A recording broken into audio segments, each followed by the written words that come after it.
లెబనాన్లోని హెజ్బొల్లాను ఏరిపారేయడమే లక్ష్యంగా ఇజ్రాయెల్ భీకర దాడులు జరుపుతూ హెజ్బొల్లా అగ్రనేతల్ని ఏరివేస్తోంది.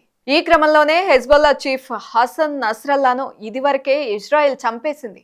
ఆయన తర్వాత హెజ్బొల్లాకు సారథ్యం వహించే స్థానంలో ఉన్న హషీం సఫియుద్దీన్ ను కూడా మట్టుపెట్టింది. అంతేకాదు, హెజ్బొల్లా దగ్గర భారీ స్థాయిలో బంగారం, డబ్బు ఉన్నట్లుగా స్పష్టం చేసింది. ఇదే సమయంలో పోరు పతాక స్థాయికి చేరింది. ఈ నేపథ్యంలో ఇజ్రాయెల్ లెబనాన్ వైరం ఏంటి, హెజ్బొల్లాకి అంత పవర్ ఎలా వచ్చింది అనే విషయాల్ని యోయో టీవీ గ్లాన్స్ లో ఒక్కసారి మాట్లాడుకుందాం. నేను Deepa, welcome to yoyo TV glance.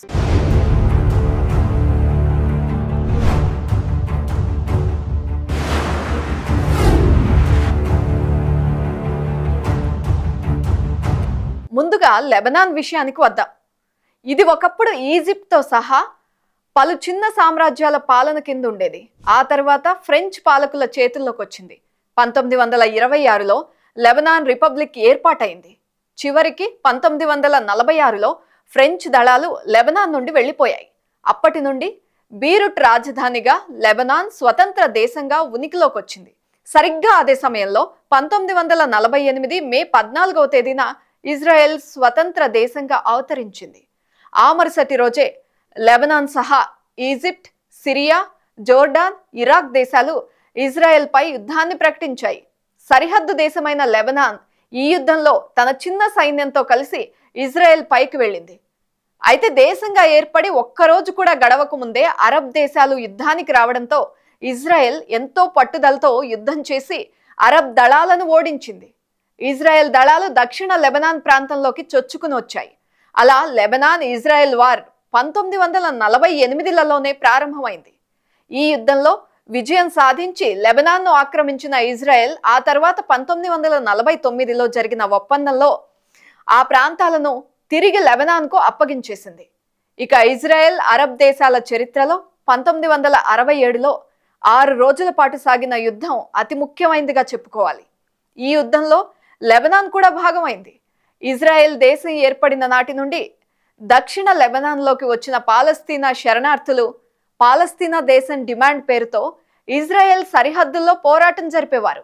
ఈ తరహా ఘటనలు ఇజ్రాయెల్కు లెబనాన్కు మధ్య ఘర్షణ వాతావరణాన్ని ఏర్పడేలా చేశాయి.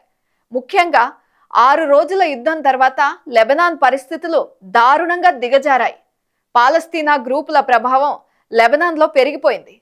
దీంతో లెబనాన్ రాజకీయ పరిస్థితులన్నీ మారిపోయి అస్థిరతకు దారితీసింది. అక్కడ వరుస పరిణామాల క్రమంలో పాలస్తీనా లిబరేషన్ ఆర్గనైజేషన్తో లెబనాన్ దోస్తీ చేసింది. దీంతో ఇజ్రాయెల్, లెబనాన్ దేశాల ఉద్రిక్తతలు తారాస్థాయికి చేరాయి. లెబనాన్లో పాలస్తీనా శరణార్థుల సంఖ్య పెరుగుతూనే వచ్చింది. అయితే తమ దేశంలోని పాలస్తీనా శరణార్థులు ఉండే 16 శిబిరాలపై నియంత్రణను పిఎల్ఓకు అప్పగించేందుకు లెబనాన్ ఆర్మీ కమాండర్, పిఎల్ఓ అధ్యక్షుడు యాసర్ అరాఫత్ మధ్య ఒప్పందం జరిగింది. దీంతో లెబనాన్ నుండి ఇజ్రాయెల్ వ్యతిరేక కార్యకలాపాలను పిఎల్ఓ నిర్వహించేందుకు లెబనాన్ అనుమతి ఇచ్చినట్లయింది.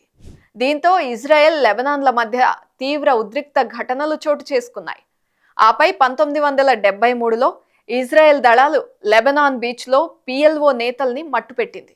దీంతో ఇరు దేశాల మధ్య పచ్చగడ్డి వేస్తే భగ్గుమనే పరిస్థితి వచ్చింది. పిఎల్ఓ దాడుల్ని అడ్డుకునే లక్ష్యంతో లెబనాన్పై ఇజ్రాయెల్ దాడి చేసింది. 1982 జూన్లో జరిగిన ఈ దాడుల్లో ఇజ్రాయెల్ సైన్యం లెబనాన్ రాజధాని బీరుట్ పశ్చిమ వైపు వరకు వెళ్లాయి. అక్కడ ఎక్కువగా పిఎల్ఓ కార్యకలాపాలు సాగడం వల్లే ఇజ్రాయెల్ బీరుట్ పశ్చిమ ప్రాంతంపై దాడుల్ని తీవ్రం చేసింది. ఈ యుద్ధం తర్వాత పాలస్తీనా లిబరేషన్ ఆర్గనైజేషన్ లెబనాన్ నుండి వెనక్కి వెళ్లిపోయింది. సిరియా, ఇరాన్ల జోక్యం లెబనాన్లో క్రమంగా పెరుగుతూ వచ్చింది. ఇలా లెబనాన్పై ఇజ్రాయెల్ దాడితో ఇరు దేశాల సంబంధాలు క్షీణించాయి. లెబనాన్ ఆర్థికంగా, రాజకీయంగా క్షీణించింది.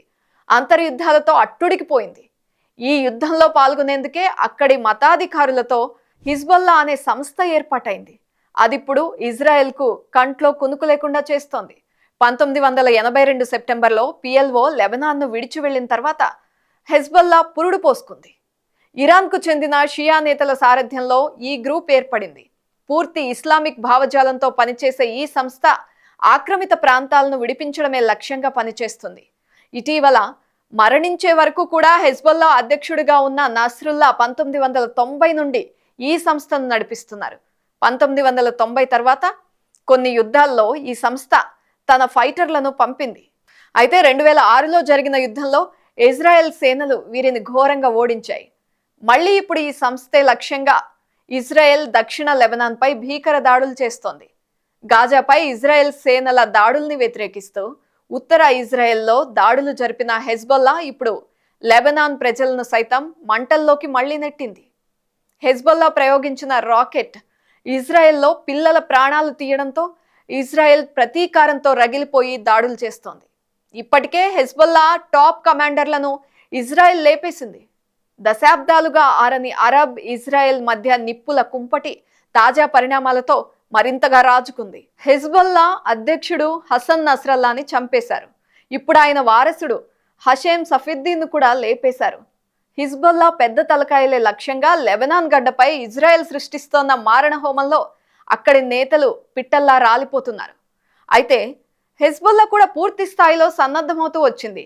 స్వదేశంలో బలంగా మారుతూ వచ్చింది. ఎలా అంటే దాని కొండ ప్రాంతాలు యుద్ధ తంత్రానికి కేంద్రాలుగా మారాయి. దక్షిణ లెబనాన్ సరిహద్దుల్లో హిజ్బొల్లా గత 18 సంవత్సరాలుగా పటిష్టమైన రాతి నేలలో సొరంగాలు, స్థావరాలను సిద్ధం చేసుకుంది. ఇందులో ఇరాన్ అందించిన బలమైన ఆయుధాలున్నాయి. గాజాలో హమాస్ సరఫరాలకు భిన్నంగా ఈ ఆయుధాలు నేరుగా సిరియా భూభాగం నుండి లెబనాన్లోకి వస్తాయి. హిజ్బుల్లా దగ్గర దాదాపుగా 30,000 మంది యాక్టివ్ ఫైటర్లు, 20,000 మంది వరకు రిజర్వ్ సైనిక జవాన్లు ఉన్నారని సమాచారం. సిరియాలో అసద్ పాలనకు మద్దతుగా పోరాడిన వీరికి యుద్ధానుభవం కూడా ఉంది. హిజ్బుల్లా దగ్గర 1,20,000 నుండి 2 లక్షల వరకు క్షిపణులు, రాకెట్లు ఉన్నాయి. వీటిలో చాలా వరకు ఇజ్రాయెల్లోని అనేక సిటీలను తాకగల అన్గైడెడ్ ఆయుధాలు లెబనాన్లోని పట్టణాలన్నింటినీ ధ్వంసం చేస్తాయి అన్న భయంతో తన దగ్గర ఉన్న ఆయుధాలన్నింటినీ లెబనాన్ వాడేస్తుందా అన్నది ఇప్పుడు అసలు ప్రశ్న. అయితే లెబనాన్ తన దగ్గర ఉన్న ఆయుధాలన్నింటినీ వాడేయడానికి ఇరాన్ ఒప్పుకోదు. ఎందుకంటే ఆ దేశం దగ్గర కొన్ని ఆయుధాలు మిగిలి ఉండడం వల్ల తన అణుస్థావరాల మీద ఇజ్రాయెల్ దాడులు జరగకుండా వాటిని బెదిరింపు కోసం ఇరాన్ ఉపయోగించుకోవచ్చు. ఇరాన్, సిరియా వంటి దేశాల వల్లే హిజ్బొల్లా భారీగా ఆర్థికంగా బలపడిందని చెప్పుకోవాలి. అందుకే హిజ్బొల్లా ఆర్థిక వనరులే లక్ష్యంగా దాడుల్ని ఉధృతం ఇజ్రాయెల్ చేస్తోంది. ఇక హిజ్బొల్లా ఆర్థిక విభాగమైన అల్ ఖర్ద్, అల్ హసన్కి చెందిన 30 స్థావరాలని అంతం చేసింది. హిజ్బొల్లా గ్రూపు ఆర్థిక వ్యవహారాల కమాండర్ను సిరియాలో మట్టుబెట్టింది. అయినా ఇప్పటికీ హిజ్బొల్లా బలంగా ఉంది. అలాంటి బలమైన హిజ్బొల్లా ఏం చేయబోతోంది?